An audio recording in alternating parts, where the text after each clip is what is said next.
ప్రభుపాద సంశయాత్మకమైన పరిస్థితిలో ఉన్నప్పటికీ కృష్ణుడి నామాన్ని స్మరిస్తూ, కృష్ణుడి రూపాన్ని దర్శిస్తూ, కృష్ణుడి దివ్యమైన లీలలను పఠిస్తూ ఏదో ఒక విధంగా తమ మనస్సుని సదా కృష్ణ చింతనపైనే ప్రతిష్ఠితం చేసుకుని గడుపుతున్నారు. అంత అనారోగ్యంగా ఉన్నారు, బాంబే నుంచి ప్రయాణం చేసి వచ్చారు. అయినప్పటికీ ఉదయం 9:30కు కృష్ణ బలరాముల దర్శనానికి తీసుకెళ్ళమని ప్రభుపాద అంటారు.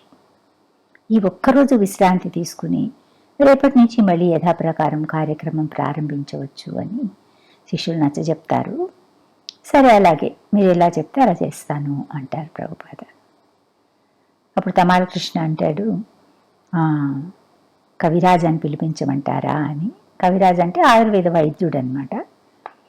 ప్రభుపాదాలు అడ్డంగా తిప్పుతారు. అప్పుడు మీరే చెప్పారు కదా ప్రభుపాద, మంచికైనా చెడుకైనా ఏదో ఒక పతి ఉండి తీరాలి అని, ఆలోపతినో న్యాచురోపతినో హోమియోపతినో అని తమాలకృష్ణ అంటుంటే, నా మనస్సుని కృష్ణ బలరాముల గురించి చింతన చేయనివ్వండి, ఇంకా అన్ని విషయాలు మీరే చూసుకోండి అంటారు. ఆయన పిలుపు అందగానే 23 మంది జీబీసీ సభ్యులు మళ్ళీ బృందావనానికి చేరుకుంటారు. ఈసారి వాళ్ళు చాలా భారమైన మనసులతో వచ్చారు. అయినప్పటికీ ఆయన తరఫున తాము చేస్తున్న ప్రచార కార్యక్రమాల నివేదికల్ని సమర్పిస్తున్నందుకు వాళ్ళకు కొంచెం ఊరటగా అనిపిస్తుంది. ఎందుకంటే ఆ నివేదికలు ప్రభుపాదకి ఆనందాన్ని ఇస్తాయి. తమ ఆరోగ్యం బాగలేకపోయినప్పటికీ కూడా ఎప్పటిలాగానే తమ ఆర్గనైజేషన్ లీడర్స్ని ఆయన ఎంకరేజ్ చేస్తున్నారు. నిజం చెప్పాలి అంటే తమ ఆరోగ్యం కోసం వాళ్ళు మహామంత్ర జపం చేస్తారు అనే ఉద్దేశంతోనే ప్రభుపాద జీబీసీ మెంబర్స్ అందరినీ కూడా పిలిపించారు. ఇంతకుముందు ఎప్పుడూ కోరనంతగా ఆయన ఇప్పుడు భగవన్నామ ఔషధాన్ని కోరుతున్నారు. దాంతో తమ ప్రాణం నిలబడుతుందని కాదు, సామూహికంగా వాళ్ళందరూ చేసే సంకీర్తన వైబ్రేషన్ని ఆయన కోరుకుంటున్నారు. డాక్టర్స్ని అసలు ఆయన కేర్ చేయటం లేదు. ఆయన ఫ్రెండ్ డాక్టర్ ఘోష్ అని ఉంటారు. అతను బృందావనంలో ఒక చిన్న హాస్పిటల్ స్టార్ట్ చేయడానికి వస్తున్నాడని, అలాగే ప్రభుపాదకు ట్రీట్మెంట్ కూడా ఇస్తారు అని శిష్యులు అంటారు. ఆ ప్రతిపాదన కూడా ఆయన రిజెక్ట్ చేస్తారు. ఈ డాక్టర్లు వస్తారు, చూస్తారు, నయం చేయడానికి ప్రయత్నిస్తారు, చాలాసార్లు రక్షిస్తారు కూడా, కానీ నాకు ప్రాణాన్ని కాపాడుకోవాలని లేదు. హాస్పిటల్ ప్రారంభం చేసుకోవడానికి డాక్టర్ ఘోష్ వస్తే రానివ్వండి, కానీ నాకు ట్రీట్మెంట్ ఇవ్వడానికి మాత్రం కాదు అంటారు. కనీసం బృందావనంలో ఉన్న లోకల్ డాక్టర్స్నైనా పిలిపించడానికి ఆయన అంగీకరించరు. ఏమీ వద్దు, సంకీర్తన విషయంలో మాత్రమే మీరు ఏదైనా సలహాలు చెప్పండి, వింటాను అంటారు. అన్నిటికంటే సంకీర్తనే ఉత్తమమైంది, ఆ విధంగానే కృష్ణుడి దయ కోసం అర్థించాలి అంటారు. నన్ను కాపాడమని కృష్ణుని ప్రార్థించకండి, ఇప్పుడు నన్ను మరణించనివ్వండి అంటారు. హరికేష్ అనే డివోటీ నార్త్ యూరోప్లో కమ్యూనిస్టు దేశాల్లో చాలా రిస్క్ తీసుకుని బుక్ డిస్ట్రిబ్యూషన్ చేస్తూ ఉంటాడు. ప్రభుపాద హరికేష్ని వెంటనే బృందావనానికి రమ్మనండి అంటారు. సో లెటర్ రాస్తారు. లెటర్ అందగానే పరిస్థితి చాలా డెలికేట్గా ఉంది, దేనికైనా సిద్ధంగా ఉండాలి అని హరికేష్కి అర్థమవుతుంది. వెంటనే వెళ్ళి ప్రభుపాద్ బుక్స్ని పబ్లిష్ చేస్తున్న పబ్లిషర్ని కలుసుకుని మరుసటి రోజుకంతా శాంపుల్గా కొన్ని బుక్స్ని రెడీ చేయమంటాడు. అతను ఇండియాకు వెళ్ళే ఫ్లైట్ ఎక్కే లోపల, అంటే అంతవరకు నమ్మకం లేదన్నమాట ఇవ్వగలుగుతారు అని. చివరికి ఇంకా అతను ఫ్లైట్లోకి ఎక్కడానికి వెళ్తుంటాడు. ఆ టైంలో జర్మన్ భాషలో ప్రింట్ చేసిన శ్రీమద్ భాగవతం 2nd క్యాంటో, ఇంకా Krishna the supreme personality of God head, దాంట్లో 3 భాగాలు యుగోస్లేవియా లాంగ్వేజ్లో ప్రచురితమై ఉంటాయి. అది ఈశోపనిషత్తు అనమాట. ఈశోపనిషత్తుని యుగోస్లేవియా లాంగ్వేజ్లో ప్రచురించుంటారు. ఇంకా కొన్ని కొత్తగా ప్రింట్ అయిన బుక్స్ కూడా ఉంటాయి. ఆ రెడీ అయిన బుక్స్ అన్ని పట్టుకుని హరికేష్ బయలుదేరుతాడు. అతను బృందావనానికి రాగానే ప్రభుపాదుల గదిలోకి వెళ్తాడు. ఆయన ఉన్న పరిస్థితి చూసి నిర్ఘాంతపడతాడు. దుఃఖంతో గొంతు మూసుకుపోయి ఒక మాట కూడా మాట్లాడలేకపోతాడు. తను తీసుకొచ్చిన ఆ 7 కొత్త పుస్తకాలని చూపిస్తాడు. వెంటనే ప్రభుపాద కృష్ణ బుక్ ఫస్ట్ పేజీని, ఆ ఫస్ట్ పార్ట్ని చేతుల్లోకి తీసుకుని అట్ట మీద ఉన్న రాధాకృష్ణుల పిక్చర్ని చూస్తారు. ఎందుకో ఆయనకు దుఃఖం ముంచుకొస్తుంది. హరికేశ తలపైన ప్రేమగా తాకాలి అని ప్రయత్నిస్తూ చెయ్యి ముందుకు చాపుతారు. అంతటి దయకు ప్రశంసకు తన అర్హుడు కాదు అనే భావంతో హరికేశ మెల్లగా ఆయన దగ్గరకు వెళ్ళి మోకాళ్ళపైన కూర్చుని ఆయన చేతిని మృదువుగా పట్టుకుంటాడు. అతనికి గుండె గొంతులోకి వచ్చేసినట్లు అనిపిస్తుంది. హరికేశ యూరోప్లో ప్రచారం చేయడానికి వెళ్ళక ముందు ప్రభుపాదకు సెక్రటరీగా ఉండేవాడు. ప్రభుపాదకు అనిపిస్తుంది ఈ అబ్బాయి తెలివైన వాడు అని. కేవలం ఇక్కడ టైప్ చేస్తూ నా దగ్గర ఎందుకు ఉండిపోవాలి అనుకుంటారు. హరికేశకు దాన్ని వదిలి వెళ్ళిపోవడం ఇష్టం లేదు అని ఆయనకు తెలుసు. అయినా సరే కాస్త కఠినంగానే అంటారనమాట, ఇక్కడ నాకు 10 మంది సేవకులు ఉన్నారు, నువ్వు వెళ్ళిపో అంటారు. ఆ సంగతి ప్రభుపాద గుర్తు చేసి, నా దగ్గర నుంచి నేను దూరంగా పంపించేశాను అని నేను అవమానించాను అనుకున్నావు కదూ, అసలు విషయం అది కాదు, ఇప్పుడు నీకు అర్థమైందా అంటారు. ఇంకా హరికేశ వెక్కి వెక్కి ఏడుస్తూ అవును ప్రభుపాద నాకు అర్థమైంది అని సమాధానం చెప్తాడు. తర్వాత కాసేపటికి సిచ్యుయేషన్ నార్మల్ అయిపోతుంది. ప్రభుపాద మళ్ళీ మామూలుగానే మాట్లాడుతూ ప్రింటింగ్ ఒకటే కాదు ప్రతి అంశము ఉత్తమంగా ఉంది, ఎన్ని పుస్తకాలు ప్రింట్ చేశారు అని అడుగుతారు. అప్పుడు Harikesha Krishna book 1,20,000, Bhagavatam second canto 60,000 ప్రతులు, ఈశోపనిషత్తు 10,000 ప్రింట్ చేశాము అని చెప్తారు. మరి ఈశోపనిషత్తు పుస్తకాలు నువ్వు వితరణ చెయ్యగలవా అని అడుగుతారు ఆయన. ఎందుకంటే అతను ఎటువంటి దేశాల్లో ఎంత ప్రమాదకరమైన పరిస్థితుల్లో బుక్ డిస్ట్రిబ్యూషన్ చేస్తున్నాడో అక్కడున్న అందరికీ తెలుసు, ప్రభుపాదకి తెలుసు, శిష్యులందరికీ తెలుసు. ఆ క్షణంలో వాళ్ళందరూ కూడా ఒక విధమైన భావోద్వేగానికి గురవుతారు. చిన్న పెద్ద ఈ పుస్తకాలన్నింటినీ యుగోస్లేవియాలో తప్పకుండా డిస్ట్రిబ్యూట్ చేయగలం ప్రభుపాద అని హరికేశ నమ్మకంగా చెప్తారు. అలా అయితే ఇంకా ఎక్కువగా ప్రింట్ చేయండి అంటారు ఆయన. తర్వాత వాళ్ళు బుక్స్ పబ్లిష్ చేయటం గురించి డిస్కస్ చేసుకుంటారు. శ్రీల ప్రభుపాదకి తమ పుస్తకాలంటే ప్రాణం కంటే ఎక్కువ. హరికేశ కొత్తగా పబ్లిష్ అయిన పుస్తకాలు పట్టుకుని రావటం వలన ప్రభుపాదకు చాలా గాఢమైన ఆనంద పారవస్యం కలుగుతుందన్నమాట. అది హరికేశకు అక్కడున్న శిష్యులకు కూడా అనుభవం అవుతుంది. ఆయనతో పరస్పరం తమకున్న ఆప్యాయత అనుబంధము కేవలం ఆధ్యాత్మికమైంది అని వాళ్ళు పూర్తిగా గ్రహించారు. తాము నిజాయితీగా ఉన్నంతకాలం ఆ రిలేషన్ సజీవంగా ఉంటుంది. ఇప్పుడు మీరు మరి కాస్త కోలుకోవాలి, మరి కాస్త ఆరోగ్యంగా అంటాడు హరికేశ. ఆరోగ్యంగానా, నాకు ఇంక ఈ శరీరం అక్కర్లేదు అంటారు ఆయన. అంతకంతకు ఈ లోకాన్ని విడిచిపెట్టేందుకే ఆయన ఇష్టపడుతున్నారు. పాలు నీళ్లు తాగడం కూడా బొత్తిగా మానేశారు, తాగాలనిపించడం లేదు అంటారు. ఈ లోకాన్ని వదిలిపెట్టి వెళ్ళడం గురించి ఆయన ఆలోచిస్తున్నట్లు శిష్యులు ఆలోచించలేకపోతున్నారు. అసలు ఆ ఊహే వాళ్ళకు చాలా కష్టంగా ఉంది.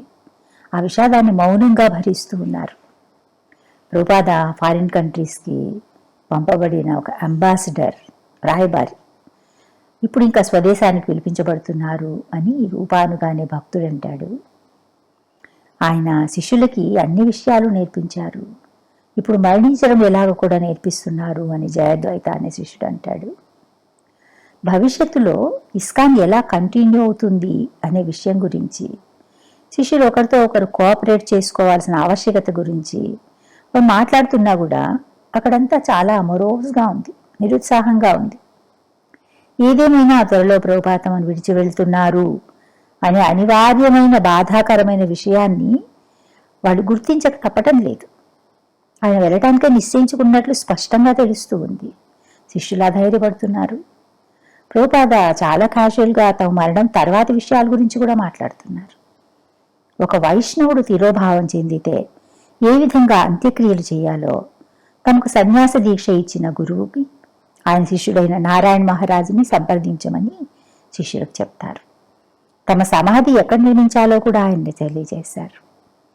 తాము తిరోభావం చెందిన తర్వాత బృందావనంలో ఉన్న అన్ని ప్రధాన మందిరాల్లోనూ తమ పేరుతో ఫీస్ట్ అంటే ఒక విందు ఏర్పాటు చేయండి అంటారు. దానికోసం ఖర్చులు ఇస్కాన్ భరించాలి. ఒక విధంగా చూస్తుంటే అన్నీ నార్మల్గా జరుగుతున్నట్లు అనిపిస్తున్నాయి. గురుకుల విద్యార్థులు తమ డైలీ ప్రోగ్రామ్స్ నిర్వర్తించుకుంటున్నారు. ఎప్పట్లాగానే టెంపుల్లో అర్చనలు పూజలు జరుగుతూ ఉన్నాయి. కానీ కృష్ణ బలరామ మందిరం ముందు భాగంలో ప్రభుపాద సమాధి కోసము పనివాళ్ళు తవ్వుతున్నారు. అక్టోబర్ వాతావరణం చాలా ఆహ్లాదకరంగా ఉంటుంది. ఇంకా కొద్ది కాలం జీవించి ఉంటాను అని ఆయన అంతకుముందు వాగ్దానం చేసినా కూడా తమ జీవితం కృష్ణుడి అధీనంలో ఉందని, అంతా ఆయన సంకల్పం ప్రకారమే జరుగుతుందని ప్రభుపాద చెప్తారు. ఏది సంభవించినా కృష్ణుడికి ఐచ్ఛికంగా అంటే స్పాంటేనియస్గా శరణాగతుడు కావటమే విశుద్ధ భక్తుడి లక్షణం. చైతన్య మహాప్రభు శిక్షాష్టకంలో ఆయన గోపికల మనస్థితిలో, కృష్ణ నువ్వు దయతో నన్ను ఆలింగనం చేసుకుంటావో, నీ దర్శనం కూడా ఇవ్వకుండా నా హృదయాన్ని ముక్కలు చేస్తావో నీ ఇచ్ఛ, నీకు స్వతంత్రుడివి, కానీ నాకు మాత్రం పూజనీయుడు అయిన నీవే సర్వదా ప్రభువువి అని ఆయన చెప్పారనమాట. అందులో భగవంతుడికి విశుద్ధ భక్తులకు మధ్య డీలింగ్స్ అంటే ఇచ్చిపుచ్చుకోవడం లాంటివి అన్నమాట. ప్రధానంగా పర్సనల్గా ఉంటాయి అవి. బాల్యలీలల్లో కృష్ణుడు కొన్నిసార్లు తల్లి చిలుకుతున్న వెన్న భాండాలు పగలగొడతాడు, కొన్నిసార్లు యశోద తనను బంధించేలాగా బిహేవ్ చేస్తాడు. ఏ సందర్భంలో అయినా భగవంతుడి సంకల్పము భక్తుల సంకల్పము ఒకలాగే ఉంటాయి. అయితే కొన్నిసార్లు ప్రేమ కలహాల రూపంలో వ్యక్తమవుతూ ఉంటాయి. అదేవిధంగా శ్రీలా ప్రభుపాద తా మృత్యువుని ఎదిరించి ఈ జగత్తులోనే ఉంటాను అని ప్రామిస్ చేసినా కూడా నిజానికి కృష్ణుడి సంకల్పానికే కట్టుబడి ఉన్నారు. తమ తరఫున కృష్ణుని ప్రార్థించమని చెప్పినప్పుడు కూడా ఆ ప్రార్థనలోనే తమ శరణాగతిని వ్యక్తం చేశారు. ప్రియమైన కృష్ణ, నువ్వు కోరుకుంటే ప్రభుపాదుల వారి వ్యాధి నయం చెయ్యి, నువ్వు కోరుకుంటే అని చెప్పటంలో కృష్ణుడి సుప్రీం పవర్ గురించి ఆయన శిష్యులను హెచ్చరిస్తూ ఉన్నారు. కృష్ణుని వేడుకోవడానికి ఒక రిలయబుల్ ప్రాసెస్ని చూపించి దానికి కట్టుబడి ఉండండి అని ఆయన చెప్తున్నారు. 1967లో కూడా ఇటువంటి గడ్డు పరిస్థితి ఏర్పడింది కదా. అప్పుడు ఆయన ఇంకో రకంగా విన్నపం చేసుకోమని శిష్యులకు అడ్వైజ్ చేస్తారు. మా గురువుగారు తమ కర్తవ్యాన్ని ఇంకా పూర్తిగా నిర్వర్తించలేదు, దయచేసి ఆయనను బ్రతికించు అని ప్రార్థించమంటారు. కృష్ణుడు ఈ ప్రార్థనను అందించాడు, శిష్యుల కోరిక తీర్చాడు. నిజం చెప్పాలి అంటే శిష్యుల ప్రార్థనలను స్వయంగా మన్నించే అవకాశము కృష్ణుడు ప్రభుపాదకి ఇచ్చాడు. కానీ ఒక సెల్ఫ్ సరెండర్ సోల్గా ఆయన కృష్ణుడి అభీష్టానికి తలొగ్గి జరగబోయే దానికోసము ఎదురు చూస్తున్నారు. న్యూ బృందావన్ అది వెస్ట్ వర్జీనియాలో ఉంటుంది. అక్కడున్న శిష్యులు తమే స్వయంగా ఒక గోల్డెన్ ప్యాలెస్ని కడతారు. ఆ రాజభవనానికి రమ్మని కీర్తనానంద ఇన్వైట్ చేస్తారు. చూద్దాం నేను ఏ ప్యాలెస్కి వెళ్ళాలో అంటారు. భగవంతుడికి విశుద్ధ భక్తులకు మధ్య ఒకసారి ప్రేమజనితమైనటువంటి యాంగ్జైటీ అంటే ఒక ఉద్వేగం చోటు చేసుకుంటుంది. అటువంటి ఉద్వేగమే ఇప్పుడు ప్రభుపాదకు ఆయన ఫాలోవర్స్కి మధ్య చోటు చేసుకుంది. తన మంచం పక్కన విచారంగా కూర్చుని నిరాశగా శిష్యులు కృష్ణుడికి విన్నపం చేసుకుంటూ ఉన్నారు. దానికంటే ముందే భగవద్గీతానుసారంగా ఎలా మరణించాలి అనే విషయం శిష్యులకు బోధించాల్సిన బాధ్యత తన పైన ఉంది అన్నట్లుగా ప్రభుపాద భావిస్తారు. కానీ శిష్యులు ఆ పాఠం నేర్చుకోవడం పట్ల ఏం ఆసక్తిగా లేరు. ఉద్యమాన్ని స్ప్రెడ్ చేయటంలో చేయూతనిస్తూ తమతో పాటే ఉండమని ఆయన్ని ప్రాధేయపడుతున్నారు. ప్రభుపాద తలుచుకుంటే ఇంకా కొంతకాలం జీవించి ఉండగల శక్తి ఆయనకు ఉంది అని వాళ్ళు నమ్ముతున్నారు. ఆ నమ్మకాన్ని ప్రభుపాద కూడా అంగీకరించారు. అయితే ఇప్పుడైనా కొన్నాళ్ళ తర్వాత అయినా ఈ ఫైనల్ లెసన్ దీన్ని తప్పకుండా టీచ్ చేయాలి అని ఆయన అనుకుంటారు. వ్యక్తుల స్థితిగతుల్లో ఎంతో ఆత్మీయంగా ఉంటూనే అదే సమయంలో వాళ్ళకు దూరంగా ఉండటము, ఆధ్యాత్మికంగా ఉండటము ప్రభుపాదుల కార్యకలాపాల్లో ఉండే ఒక ప్రత్యేక లక్షణం. ఆయన విశుద్ధ భక్తులు కావటం వలన పాపపుణ్యాల ప్రతిభం వల్ల కలిగే ప్రకృతి నియమాలు ఆయనకు వర్తించవు. ఆయన కర్మఫలం వల్ల పుట్టలేదు, కర్మఫలం వల్ల మరణించరు. ఎవరి శరీరము మనసు వాక్కు శ్రీకృష్ణ భగవానుడికి భక్తియుత సేవ చేయటంలో నియుక్తమై ఉంటాయో వాళ్ళు ఈ జగత్తులో జీవించున్నప్పటికీ ముక్త జీవులుగా ఉంటారు. ఇది రూప గోస్వామి చెప్పారనమాట. మనం చూస్తుంటాము, మేఘాలు చంద్రుడి మీద నుంచి పయనిస్తూ ఉంటే చంద్రుడే ఆకాశంలో కదులుతున్నట్లుగా అనిపిస్తుంటుంది. అదేవిధంగా ప్యూర్ డివోటీ పనులను కూడా అపార్థం చేసుకుంటారనమాట. అపార్థం చేసుకుంటారంటే నిజానికి చంద్రుడు మూవ్ అవటం లేదు, మేఘాలు కదులుతూ ఉన్నాయి. ఆధ్యాత్మిక గురువుని కర్మబద్ధుడైన సామాన్య మానవుడిగా ఎప్పుడూ భావించకూడదు అని శాస్త్రాలు హెచ్చరిస్తున్నాయి. శ్రీ ప్రభుపాద ఈ ప్రపంచానికి అతీతంగా ఆధ్యాత్మికంగా ఉంటూ నిరంతరం కృష్ణ చింతన, కృష్ణ సేవ చేయటం ద్వారా బద్ధజీవులు కూడా ఏ విధంగా ముక్త దశకు చేరుకోగలరో, అలా చేయడం ద్వారా మరణ సమయంలో ఏ విధంగా ఆధ్యాత్మిక జగత్తులో ఉన్న కృష్ణుడి దగ్గరికి తిరిగి చేరుకోగలరో ఆయన చూపిస్తున్నారు. ఆయన పుస్తకాలు కేవలం ఫిలాసఫీని ప్రచారం చేయటం లేదు, అవన్నీ కూడా ప్రాక్టికల్ నాలెడ్జ్తో, భగవత్ సాక్షాత్కార అనుభవాలతో నిండున్నాయి. ఆయన తాము చెప్పిన దాన్ని చేసి చూపించారు. ఆయన గడిపిన జీవితము అందరికీ మార్గదర్శకంగా ఉంటుంది.